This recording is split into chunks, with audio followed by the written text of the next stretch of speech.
Well,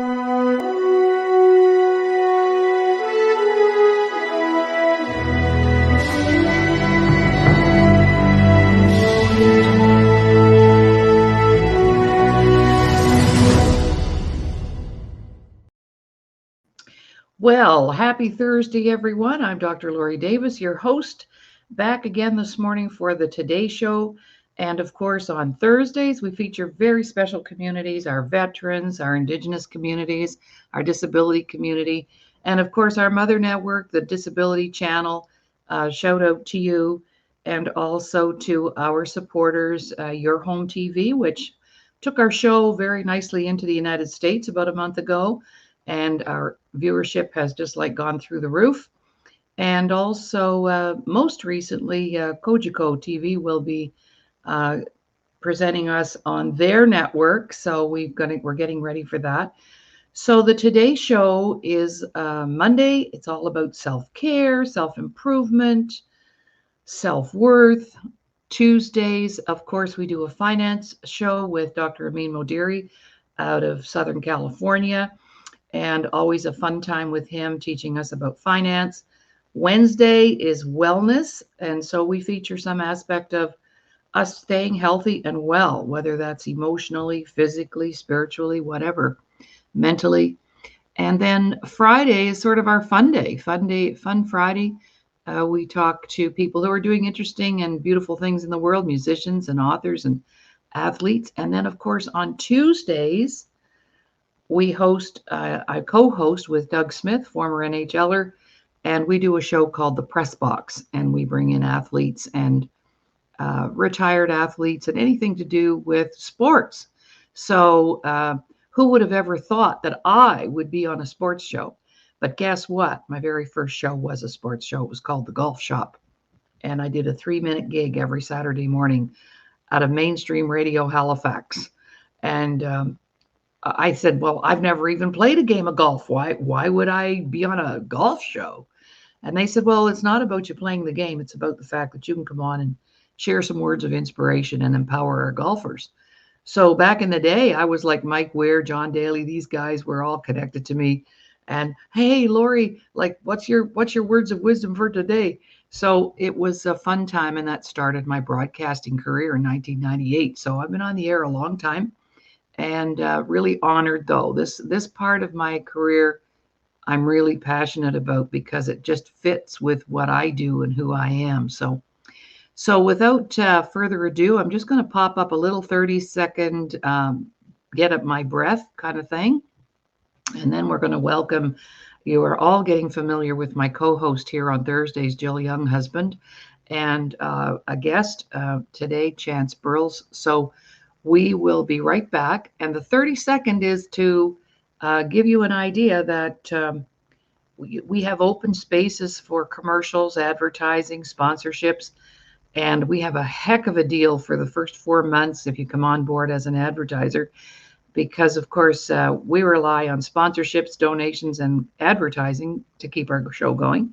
So this will give you, and maybe just practice. What would you say in 30 seconds? It doesn't sound like a long time, but this will give you a chance to see just how long it is and how much you could say. And we start our campaign on Monday for our sponsors, and a heck of a deal for the first 30 people that come on board and be part of our show. 6 shows a week. And now it's going to expand to 7 shows a week. So here we go. Introducing Veteran House Alliance International Monthly 50/50 Raffle. Purchase your ticket today, link on display, and have a chance to win cash and help a great platform supporting veterans. Welcome back, everybody. Here we are. Jill, good morning. How are you? Good morning. I'm great. How are you? I'm wonderful. So happy to be here. This is awesome. This is my only assignment today. I usually am online, 5-6 hours a day, but today it's showtime, and then I'm leaving for an overnight birthday bash with my hubby. We're going to River Cree. I'll put a plug in for them. River Cree overnight, having dinner with another couple, and her birthday and my birthday are the same day. So we're going to have dinner together, and then tomorrow morning, eye appointments.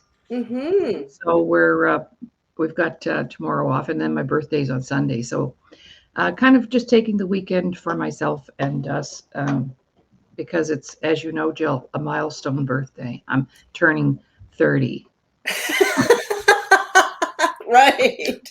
And I'm glad you're integrating self-care with that, Right. taking care of your eyes and getting in some socializing and celebrating. Wonderful. And happy birthday. Thank you. And I'm really glad that something special happened, and then I'm going to get you to introduce Chance.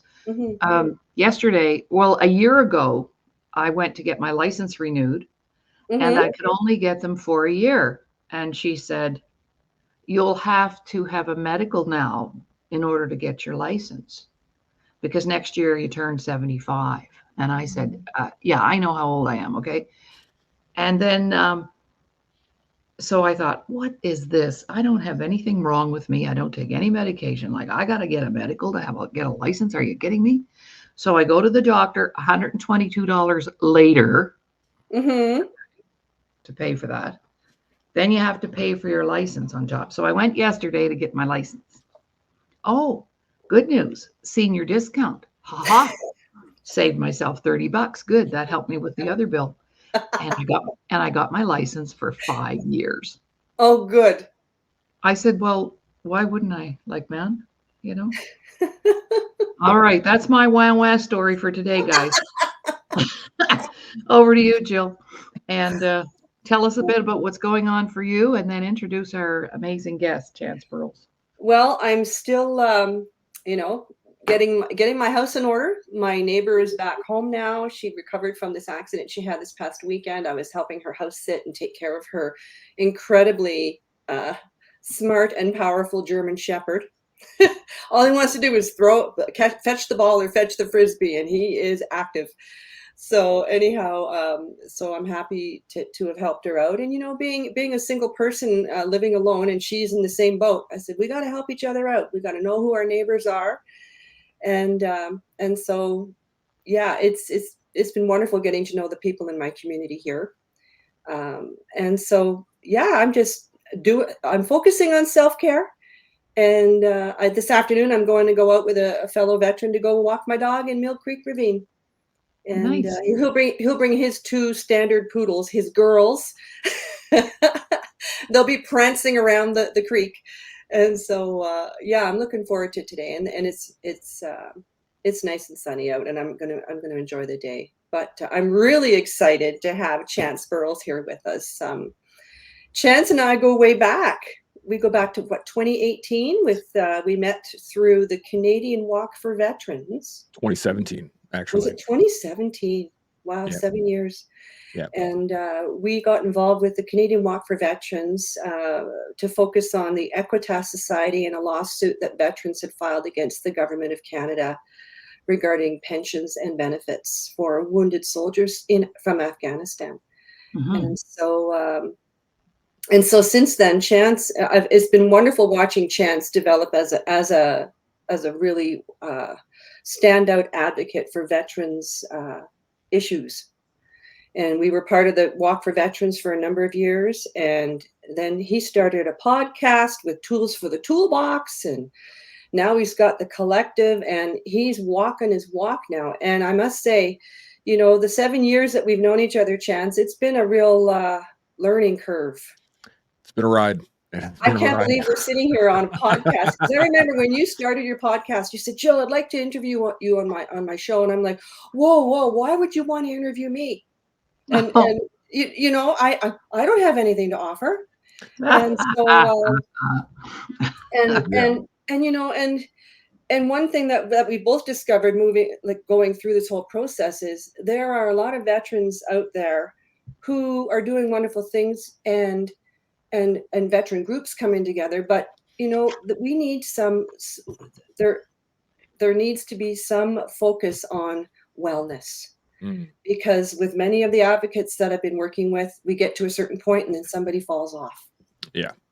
And has a breakdown of some sort or has a challenge. And so I'm really, so it's a real pleasure for me to introduce to you Master Corporal retired Chance Burles. And Chance, I'm going to give you an opportunity now to introduce yourself and talk about your background in the military, why you joined the military, and let's have a conversation. All right. Well, let's first things first, though. Before we even get into that, I just want to make a quick blurb on what you just said there, and that there are a lot of people out there that definitely, especially in the advocacy world, who will really work their butts off for other people. Yes. And they will not take care of themselves. Right. And the issue with this, and we've talked about this on the collective many times, with many different advocates and many different groups and many different veterans, is the fact that we are very used to, especially the veteran community, giving of ourselves for others. Mm-hmm. The problem is that within the military, we're used to other people doing that as well, so that we always get taken care of because other people are taking care of us and we are taking care of other people. So there's this consistent kind of runaround, Right. not runaround, but reciprocity, let's put it that way. Mm-hmm. And now, unfortunately, when you get out of the military, you start to give, and there is no one there to take care of you where you kind of expect it to happen. And so it's on us to realize that we also have to specifically take care of ourselves. We have to be our own support unit. Yeah, exactly. We can't rely on other people to take care of us. No, it's all gone. So that's that. In terms of actual where I come from and all that stuff, my history, well, I'm a born and bred Alberta boy. Yeah. I was coming from southern Alberta. I've been all over the place, from Medicine Hat to Lethbridge to Pincher, all the way up to Edmonton and beyond. And I've been all over the place throughout the province itself. I am a outdoorsman. I enjoy hunting, as you guys can see. I got this nice elk behind me. I enjoy just being out there, being one with everything that we have here in Alberta, which is, God's country. I love it out here. It's so amazing. Why I joined the military, though, I'm one of the few, I guess, nerds that I took it. It was my duty to serve. I looked at the amazing, the absolutely amazing country we had, and the people, and all of the things that I loved about living here and growing up here. And I thought I saw it as my duty to give back, to engage that in a service orientation. And they said I could blow stuff up. So I knew you were going to go there. I mean, you give me explosives, I'm happy. So I will, I had a blast. I got in 2005, immediately got sent to basic and SQ and 3s, did all my training throughout all of 2006, got to my unit in 2007, immediately got put on a workup, did all of that through 2007. 2008 went out to Afghanistan, came back, and that's where things started to go a bit sideways. After I got home from Afghanistan. It was now, you were a combat engineer, correct? That is correct. So I deal with mobility, counter mobility, and survivability.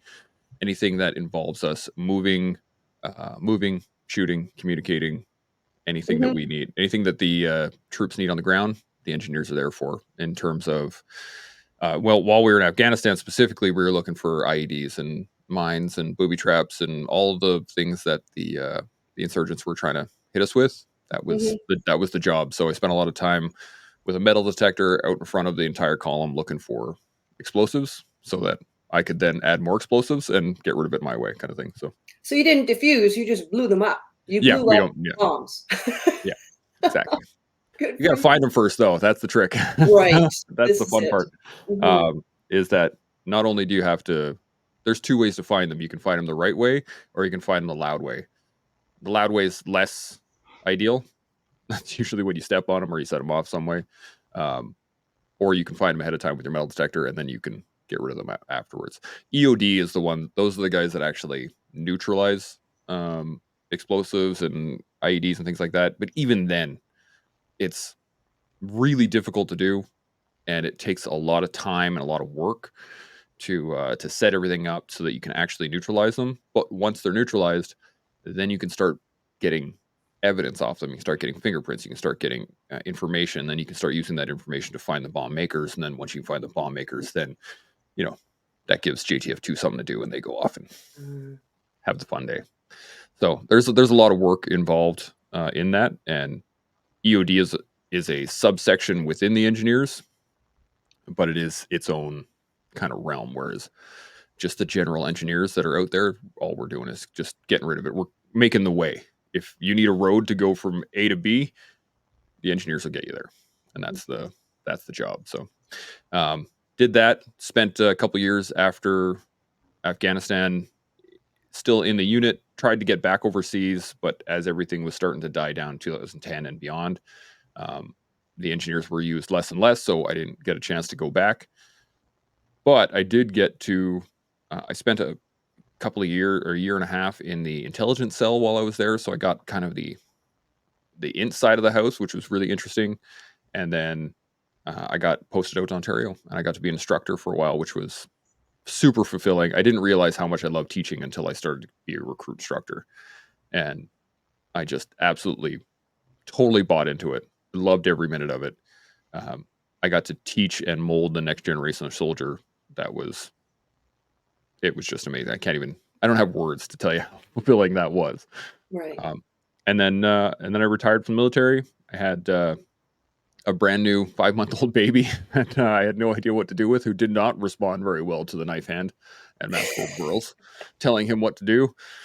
So I had to learn a whole new strategy, and how to be a dad, and how to be a husband, and how to be, me again. And that was challenging. Transition took a long time, and I fought it tooth and nail for the longest time, which was not smart. I stopped. I had to stop thinking like a soldier. I had to start thinking like a person. I had to start thinking like me. And that took a lot of mistakes, took a lot of times of me smashing my head into the wall, took a lot of times, a lot of bad days, a lot of major difficulties throughout. But my wife, Amber, she's amazing, and she has stuck with me through thick and thin, and there has been some serious thick portions to it. But she's amazing. She keeps me grounded. She keeps me moving forward, and she keeps me wanting to be the best person that I can be for her and for my boys. And Right.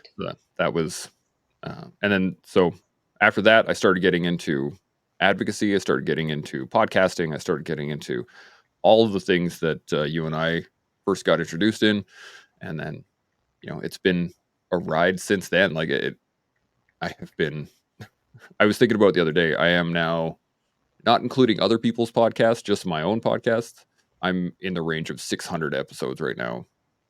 So I got some reps under my belt, at least. We welcome you to advertise and promote your goods and services, and/or brand your logo to 34 million subscribers on Canada Talks 167. Your investment will go towards our employment programs in the media industry for persons with disabilities and veterans. That's fantastic in such a short period of time. Yeah, well, we had it was about 150, I think, of the tools for the toolbox, which, interestingly enough, we got started based off of when I first got that started, because I was kind of an advocate for a lot of other veterans, and because I was an engineer, I worked with a lot of other units. So I worked with the infantry, I worked with the armored, I worked with the RD guys, I worked with the supply dude. Like, didn't matter who it was, the engineers get called out for basically everything. So I had a lot of contacts with the general veteran community, and I would hang out with for beers with some of the boys, and I'd go do this, and I'd go do that, and I'd do whatever. And those connections created tools for the toolbox, because every time we'd get together for beers, somebody would invariably come up with an issue, or they would start with like, man, I'm having a rough week this week, and then somebody would be like, oh, what's going on? Why don't you tell us about it?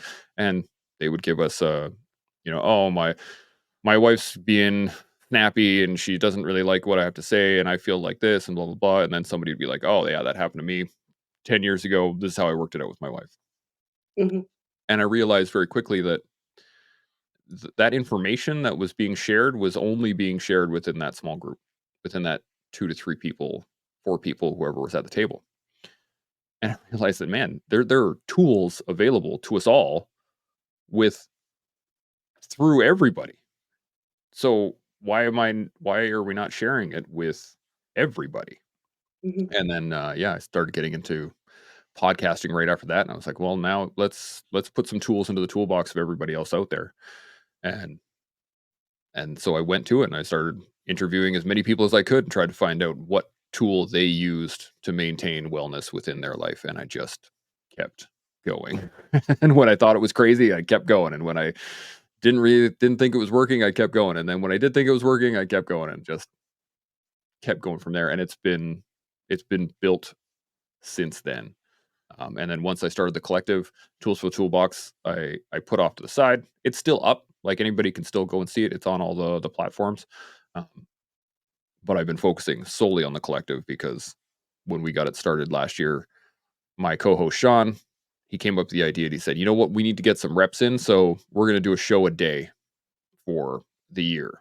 And so we did 365 podcasts all of last That's year. insane. Yeah. It was quite That's the a ride. commitment. Yeah, and we went to town. We had guests. We're sitting at I think we're over 200 unique guests over the last year and change.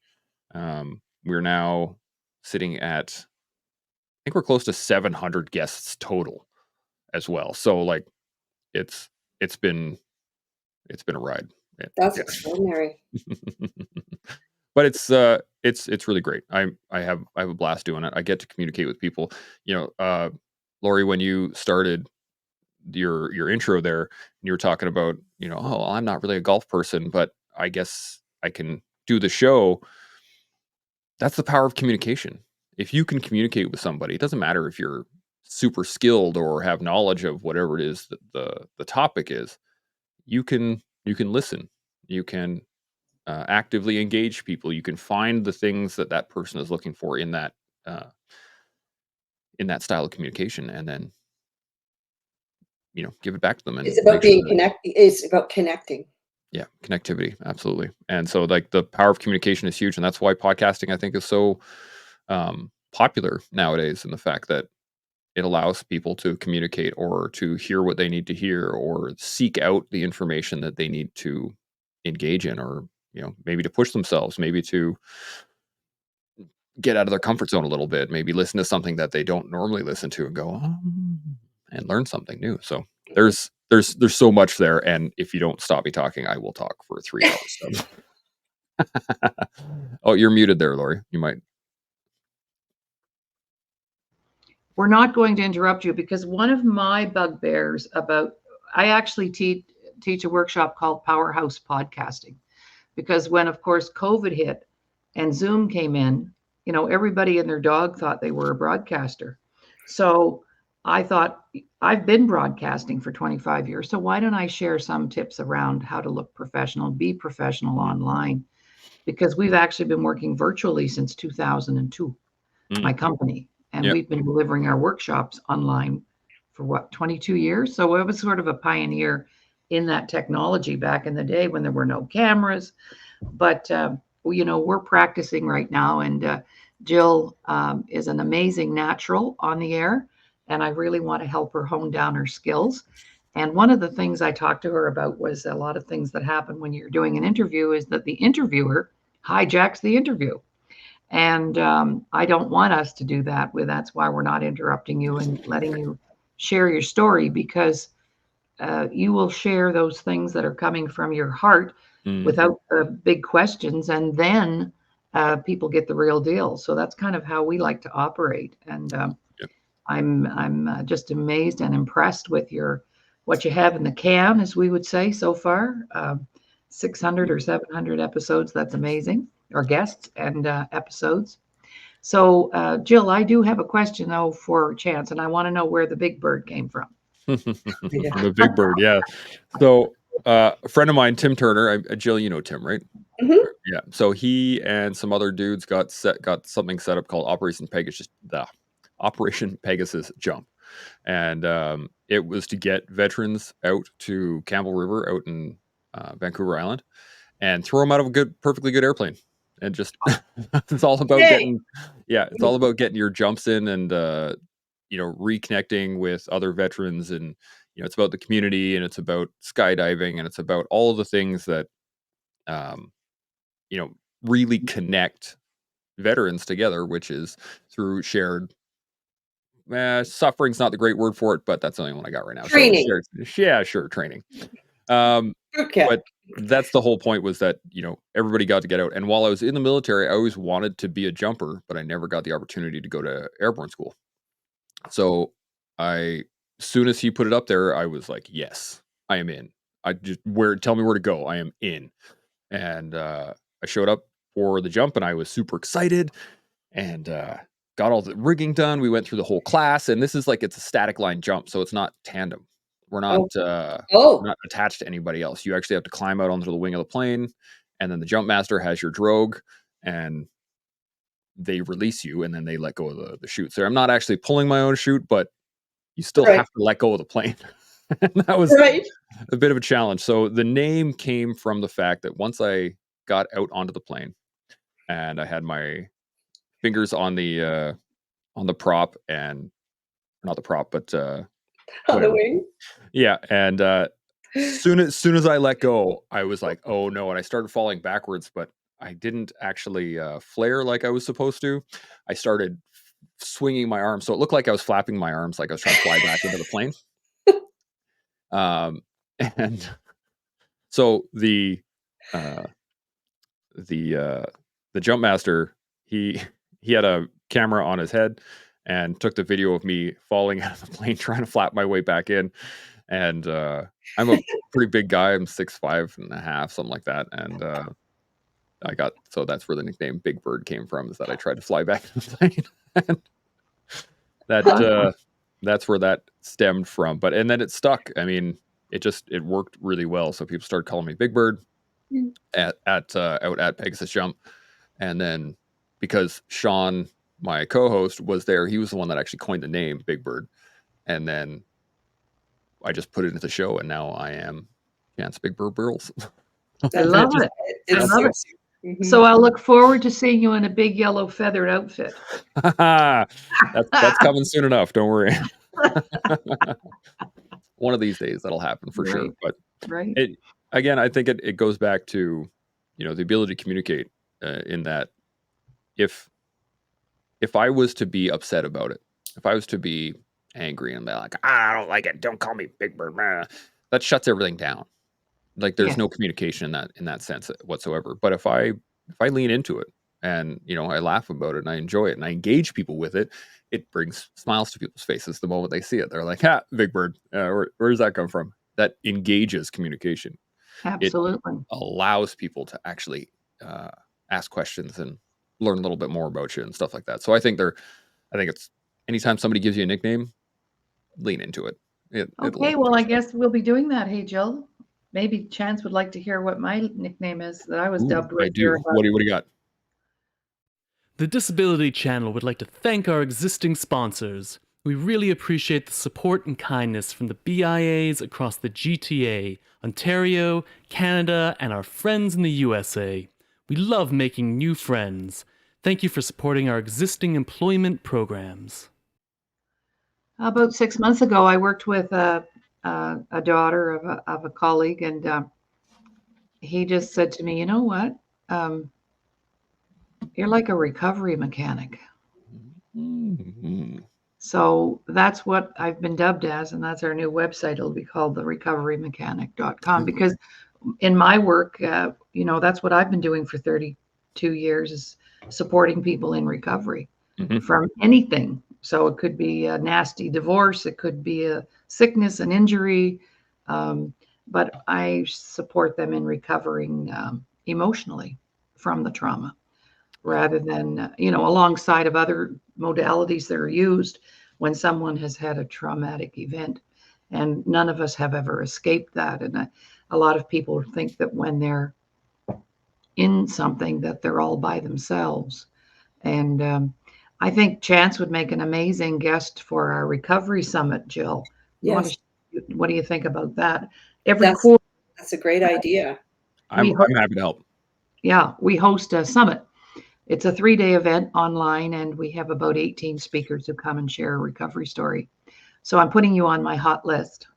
Over to you, Jill. A question for Chance as it relates to his story, because you know him better than I do. You're actually Yes. interviewing him today. So Uh, so who is in your collective broadcast, and how did you meet them? Well, that's a big question. 'Cause I know So there's 4 of you. Is that right? no, there's two. The original two are Sean and I. Sean Taylor is a former, actually, interestingly enough, he got into the Canadian military back in the 80s.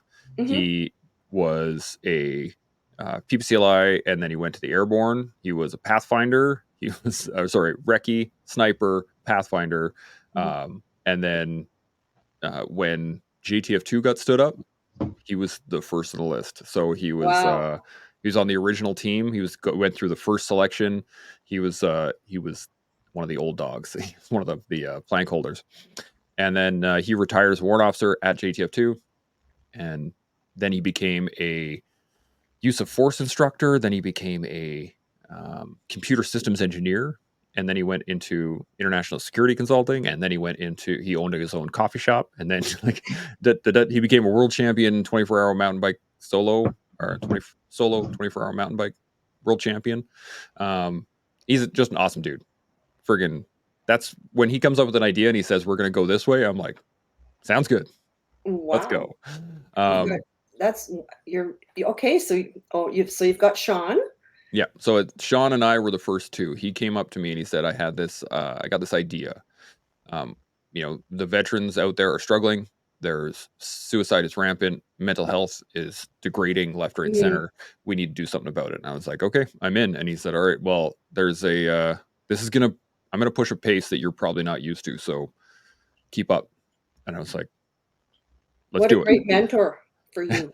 Yeah. And then that's when we started the collective right off the bat in January 1 last year, and we went to it. So it started with the two of us, and then we started building it out from there. We started talking to friends of ours.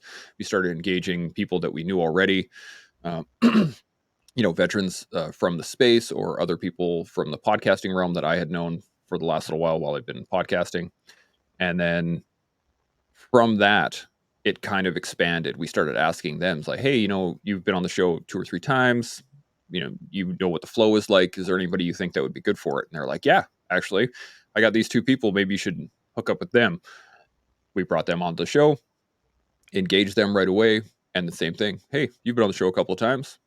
Anybody you think would be good for the show? And so the network is just like expanded. It's fantastic. And it has blown up from then. So we've had people from behavioral scientists to special operations friggin' colonels to CEOs to janitors to outdoorsmen to you name it. We've gotten across the board, and we specifically look for, I got 2 criteria when I look for people. Are you cool? Can you hold a conversation? Yay. And that's really what it is that we want. The whole point of the collective is to create discussion. We're not answering any of the questions to the universe, but we are going to talk about them. We are going to discuss them. Yesterday we got into loyalty, and we had a former U.S. Army infantry guy who is now a martial arts instructor and counselor. And he is Clay Surratt. He's just an amazing dude. He's down in Virginia. And then we had another guy also in Virginia, a former U.S. Army intelligence, and now kind of adventurer, but he contracts for the Pentagon stuff. So really cool dudes, deep thinkers, people who have life experience, who have developed an ability to question the world. And so we engaged them right there. And that's all we did. We just talked about loyalty, and we, what is loyalty? Is it loyalty to others? Is that more important than loyalty to ourselves? How do we actually be loyal to ourselves? What are some of the things that, um, that become apparent through that? And how do we engage it? How do we do it better? How do we do it? How are people doing it not so good right now? Or what mistakes have we made with our loyalties prior? And Cool. we just it was an hour-long conversation, but we just scratched the surface on loyalty. And as soon as we finish, we're like, we're going to have to do that again, probably 2 or 3 times to really dive into the actual subject. But that's the collective. That's what we do. We ask those hard questions, and then we discuss it, and we go from our experience in a panel format similar to this, and we pass around the table. What are your thoughts on that? Oh, that's an interesting point. What are your thoughts on that? Oh, well, that's cool too. What do you, and then just Absolutely. out there from there. So it's I have learned so much just from being the host and being the moderator of the conversations, and I don't have words to tell you how much I have leveled up or engaged. You've really grown. Cerebrally. I can hear it in your voice, in your confidence. Yeah, it's in crazy. Your setup, your professional setup. Now you've really grown. Congratulations. Thank you. It is it's fantastic. I love it. Every time I get a show started, the only thing I don't like is scheduling. That is the bane of my existence. Trying to get people lined up, and then things come up, and 2 minutes before the show, hey, sorry, my dog just crapped on the carpet. I won't be there today. And you're like, oh, okay, I can help you with that. Okay, perfect. Mhm. I like that. I'm always looking for help, so it's great. No, I understand that, and you need that to be like 0, right? So, Jill, maybe you'd like to share with Chance a little bit about because this might be something of interest to your audience too. Is my 32 years of work have been in the development, in the repair and restoration of one's self-worth, and I've developed over 1,000 workshops that support people with that. So, Jill, maybe you'd like to just share as a veteran how that has supported you in the last couple of months. Well, I have to say, because maybe I'm thinking Chance should have you and I on his show. Sure, absolutely. Yeah, I'd love that. I would to love talk that. about this. Okay. Right? Yes. This is the collective. Well, as I said earlier, in veteran advocacy, we run into we trip up on our own wounds and our own challenges.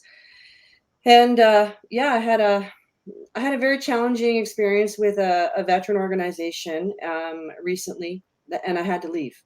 Yeah. And it really was painful because this is my family. And it boiled down, it was betrayal, it was a question of loyalty. Where are my friends? Why didn't anyone support me in what the challenges were? And so everybody just watched as I was mistreated, and it's because everybody's wounded. I'm not going to point fingers at specific people, but it was a very challenging experience, and I had to leave, and I got pushed out of the veteran nest, so to speak, and I had some time alone here at home, and Stephen Beardwood out of Ontario reached out to me, and he sent an email saying, Jill, I think you need to meet Dr. Laurie Davis. And I said, sure. And I replied to all, and I provided my phone number, and next thing you know, my phone rings. Hello, Jill, this is Dr. Laurie Davis calling. Where are you located?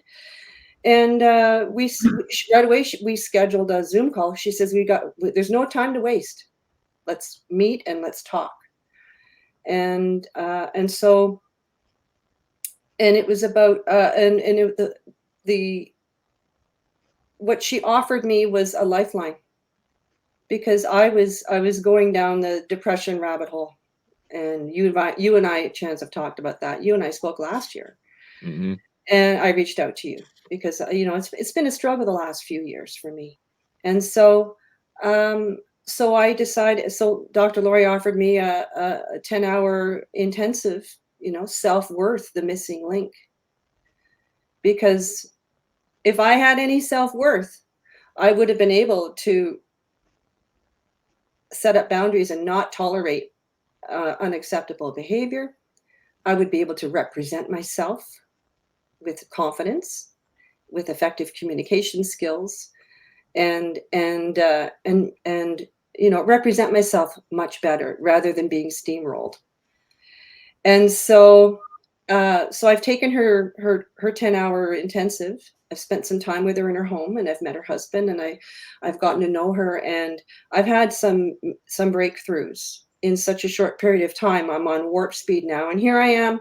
And I wanted to have a podcast. I wanted to do some wellness programs within the veteran community, but I had to leave that toxic environment to be able to come up for air and go, okay, what do I do now? And then here comes Dr. Laurie going, hello, I can help you. Like you're busy, rolling around in the mud, and you're like, I can't, what am I doing? I'm repeating the same patterns. I can't get out of this. I'm stuck in the quicksand. And Dr. Laurie showed up and threw me a lifeline. And I am so grateful. And it was through the veteran community that I met her. So what a blessing. And so I think that there's a lot of opportunities here for us to help not only the veteran community, but the community at large, especially after the last 4 years and the damage caused by COVID lockdowns. And, The day is set. Join us October 12th, 2024 at Carrigan Arms for our next fundraiser in honor of veterans, the Invictus Games in British Columbia, Canada, and TDC Employment Program Enrollment. For more information, email us at info@thedisabilitychannel.ca. Yeah, I think the damage was there already. I don't think COVID actually, it wasn't the cause. It was just it was the straw that broke the camel's back. And I think, unfortunately, there are a lot of people out there who are just damaged, managing the best that they can, and they have never had to fix themselves in order to continue their life. They've just always had to, or they've always just kind of managed or shrank away for a bit and then came back and then shrank away for a bit, versus just fixing what it is, fixing the issue, and then re-engaging in life directly. One of my good buddies, Seb Lavoie, says this on a pretty regular basis, is that you either heal yourself or you bleed on people who didn't cut you. Oh my goodness. And it's just such a great line. But it is the absolute truth. And it is rampant within the veteran community. We have a whole bunch of people who are just injured, trying to help other people as a proxy for helping themselves. And it's so, and I see so much potential in these people, but they don't see that they need to work on their own self-care, their self-worth. I wouldn't, self-care and worth are definitely part of it, but I think the larger issue is the fact that they need to take the time to be able to sit in their own head. And that's the trick with a lot, especially veterans, because we're not good at it. If there's downtime, there's stuff to do. Off I go. I'm going to go do that. No, you don't want to feel it. You don't want to feel it. Exactly. Whereas that's what you have to do. You have to sit in it. You have to engage it directly. You have to be able to look at it, at that pain, at that injury, and say, okay, what can I learn from this? How do I move forward? And without any preconception, without any emotion, without any engagement from your head, just sit in it. Allow the feelings to go over you. Allow them to go through you. You got to go through depression. Cool. Go through depression. Go through it. Right. And then once you're done, now what? What do we learn from that? And like I'm diagnosed with post-traumatic stress and major depressive disorder and anxiety and all these things. I go through depressive episodes 3-4 times a year. The best times are when I allow it to happen. I allow my energies to drop. I step back off of all the things that I'm doing, and I do my bare minimum, my non-negotiables. I still do jiu-jitsu. I still train. I still go outside. I still walk I do my family. I'm with my kids. But I allow for things to happen. As they happen, as I start to feel them, oh, you know what? I have a low energy today. Okay, well, I'm gonna sit on the couch and watch TV with my boys, and be okay with that, and not be in my head going, oh, well, I have 17 other things that I could be doing for the podcast, and I have editing, and no. Yeah, exactly. Just sit back, let it happen, and within instead of 3-4 weeks of me slowly fighting my way downhill, I just jump off the cliff. I hit the bottom. I sit there for a few seconds, day or two. Okay, cool, and then climb my way out. And well, what you're talking about is allowing yourself to. The biggest challenge for most people is they don't know how to come out of denial, and in a safe way. And you've just described a safe way to do that. That's amazing. When I first moved to the West, I thought, how am I going? I'm from the East Coast, and I thought, how am I going to share what I do with Westerners? And then I thought I'd do a series of redneck seminars, and the very first one was 10 ways to get your head out of your ass. A lot of people that need that, right? And then the second theory, that's the 10 workshops that Jill took. That's 10 ways how to get your head out of your ass. And then the next series would be, now that you know how to get your head out of your ass, 10 ways to keep your head out of your ass. You just described that. Thank you. Yeah, but this is a learned skill. Like, that's the thing. Yes. I think a lot of people don't understand as well, as especially on the internet, especially on social media, stuff like that. We see people who are like better, and they're saying, oh well, it's simple, just go outside, it's simple, just go do this, do that thing, whatever. But that is we were talking about yesterday on the show, is that it's a microdose system. It's not right. That all of a sudden you're going to go outside and be like, oh, the world's amazing, okay, cool, all my problems are gone. But if you do that consistently for 3 years every day, then at the end of that 3 years or 4 years or 10 years or however long it takes, then you'll come out of that other side going, man, thank God I got outside. And like jiu-jitsu has been that one for me, is that if I'm on the mats and I'm trying to strangle my friends, that's where I get out all my stress, right? That's where my friends are trying to strangle me. All these things it's the act, it's the action portion of it. And where, especially in the veteran community, we see this all the time, is people don't take action. They can say all the right words. They can say all the right things, but they're not actually taking the action to do the thing that they need to do. They can say, oh yeah, I need to have, Jill, when you said earlier, we need to concentrate on self-care. No, you need to do self-care. Well, this is it. Make it a priority. Yeah. It's not even the priority. You become paralyzed you get stuck in your trauma. Yeah. And you lose your motivation. Like I've said many times, I have all the tools in the toolbox. I have lots of tools. Why am I not utilizing them? I know what to do. Why am I not doing it? Yep. It's always been a challenge for me. So here's the question then. And this is, Sean taught me this. You take a piece of paper and you put it on your desk, and you write big bold letters. Why? That's right. Underline it. Okay. And then don't get up from the table until you have an answer to that question. So you have to kind of go inwards and kind of do a meditation of sorts and self-inquiry. And then once it's done, then you write how, and you start writing down things to do. And then once you have those hows done, then you write when. You start writing times. It's like situation, mission, execution. A set of orders. But the sad part is, a lot of people, like you said, a lot of people have the tools. A lot of people know what to do. A lot of people think that they could do it if they really, but no one's doing anything. They're just sitting, thinking, rather than doing. And that's where I come in.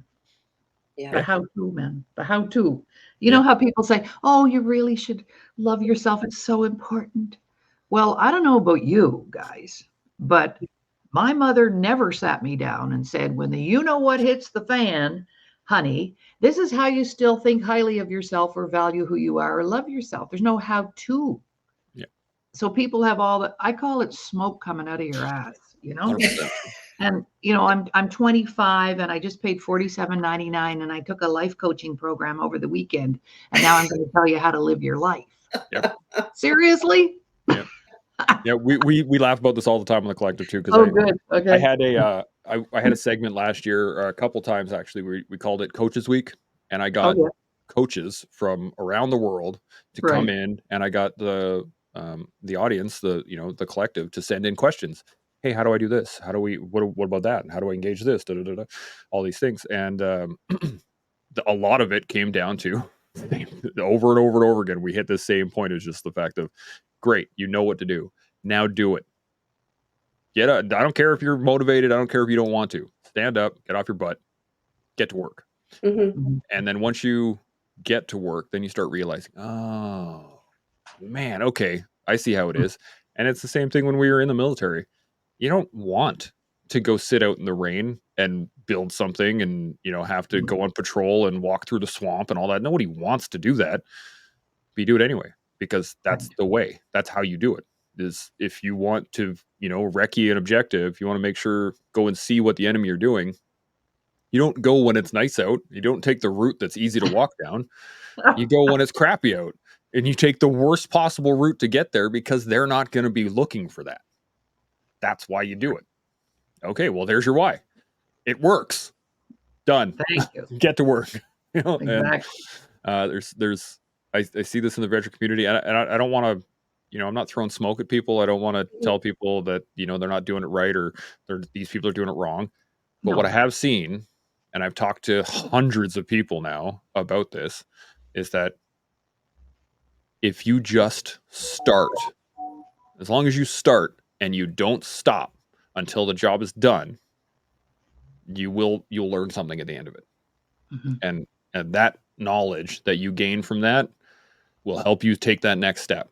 And as I said earlier, it's all about, microdosing. It's about doing, if you're woefully out of shape and you were a hard charger in the military, and then you got out and now you're 200 pounds overweight and you haven't picked up a kettlebell in your entire life, and you're looking back going, well, I was a killer back in the day, and I used to do this, and it doesn't matter anymore.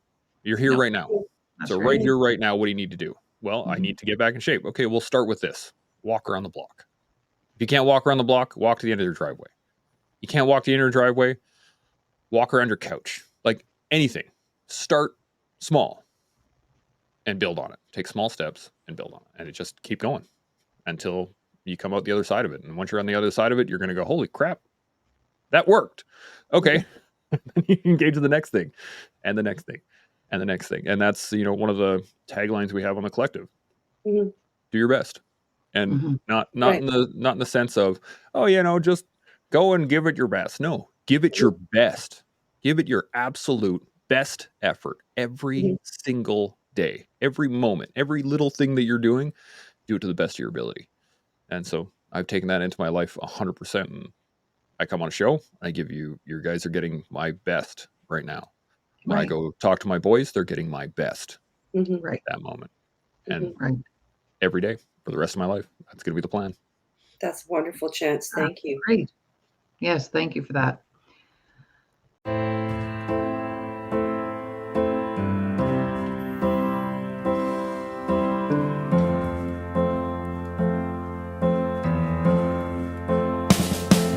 There we go.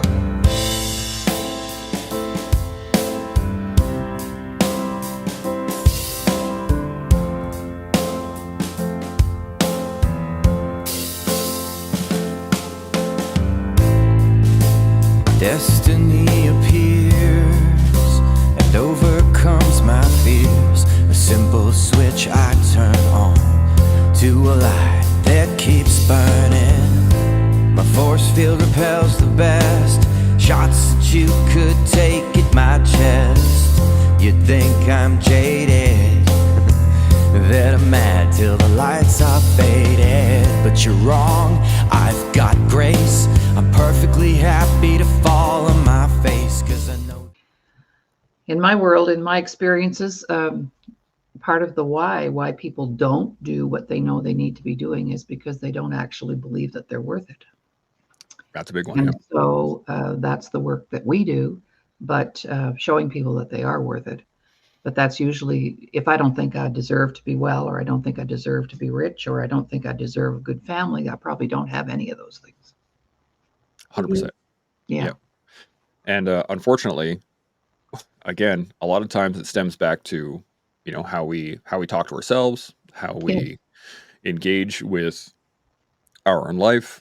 One of the things that, again, Sean helped me out with when we first started the show was, he's like, are you a professional?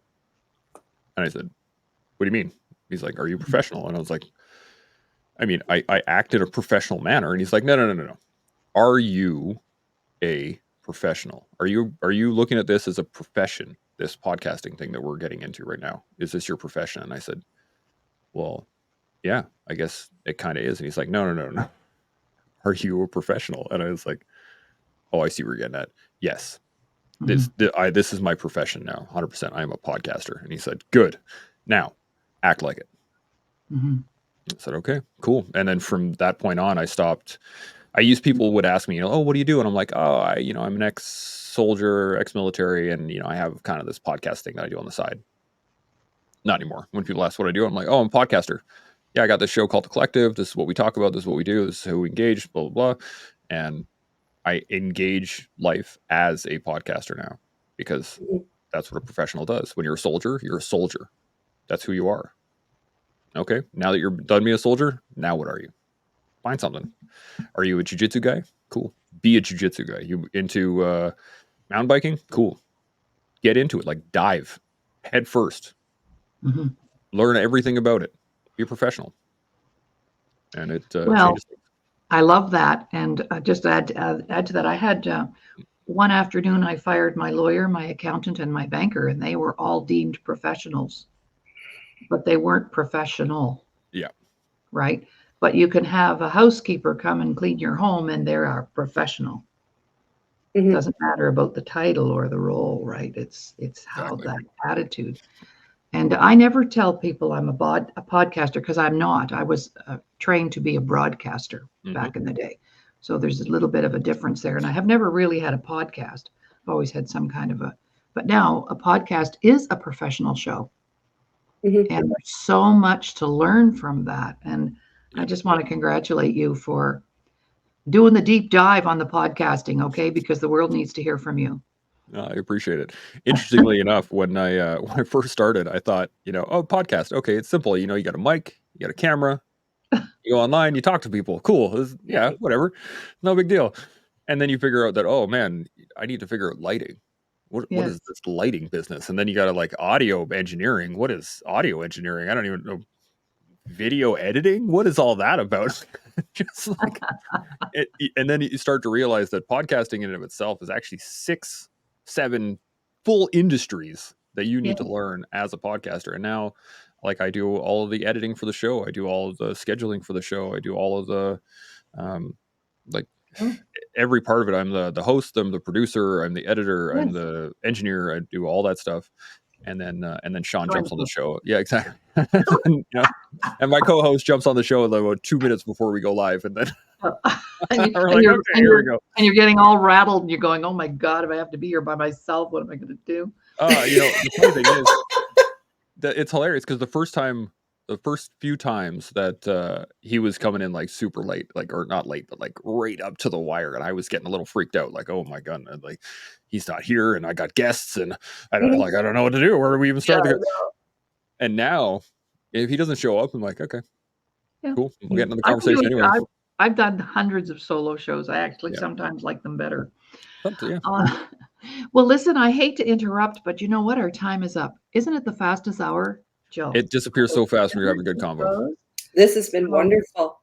So, Chance, where can people watch the Collective podcast? All over the place. So we run them live for the most part. Sometimes we have them canned based on timing and stuff like that. But Wednesdays for the Gold Mine, which is a hour-long, kind of a quick hit on certain topics. You can find that on YouTube. It's on Twitch. It's on LinkedIn. It's on Facebook. It's across the board, kind of anywhere, as well as on Spotify, so you can listen to it offline. Oh, it's everywhere. Everywhere. And then the Collective is on Fridays, which is the long form podcast where we really do deep dives into it. And again, all these are panel driven. It's all about the conversation. Okay. Yes, I listened to you last week on LinkedIn. Oh, on the Green Berets? Oh, yeah, that's right. I saw your comments on there. That was a shout out to our American veterans. July 4th in the U.S. We got a show coming out tomorrow called Independence, and it is a all American panel. We got former Marine, former Lieutenant Colonel in the U.S. Army, and a and a former Army Ranger talking about independence, physical, like personal independence, but it applies to the larger concept as well. And yeah, so you can find the collective anywhere you do podcasts. The same thing, all the different areas, and then you can go to the website the-collective.ca. You can hit us up at buildthecollective@gmail.com is another one to email us if you have any questions or thoughts. But mostly we're on Instagram. So that's the big one at the_collective_IG. And it is that's where we do most of our stuff. Everything else gets pushed from there. And then, yeah, you can find me. I'm Master Burles, MCPL, BURLES on Instagram. And I'm on everything else as well. So Yeah. I'm hanging out all over the world. Yeah. It's a good time. Thank you. Well, listen, Chance, thank you so much for taking time out of your busy schedule. My pleasure. To be here and supporting us with our special community day on Thursdays. So absolutely, veterans, our veteran community is really important to us. My dad was a World War II veteran, and I did a show with a panel of my age group who grew up with a veteran who came home damaged and hurt and all of that, and how that impacted our upbringing. So that was a very interesting show, and that's a great idea too, to have that is, the offspring of World War II veterans, because of course those veterans are pretty much gone by now. Yeah, there's not all many right left. Yeah. So thanks, Chance. And Jill, thank you so much for coming in today and supporting our conversation. I really appreciate it. Oh, it's my pleasure. My pleasure. This was one of the easiest ones so far. Yeah, great. Chance, you made it so easy. Because we were dealing with a professional. Okay. Yes. You know, for some of our guests, it's the first time they've ever been on camera, you know. Yes. Right. So we have to take that into consideration. So anyway, we'll be returning on Monday. Tomorrow I'm off, birthday weekend. So we come back on Monday with our self-worth, self-care, and my co-host will be Virginia Clark, an amazing woman who's on our personal team and has been here for a while and can talk about all that. So guys, Chance, you'd probably fit in every category we have on our 5-day show. Probably. Right? Okay. All right. So thanks, everybody. Have a terrific weekend, and we'll see you on Monday. Thank you.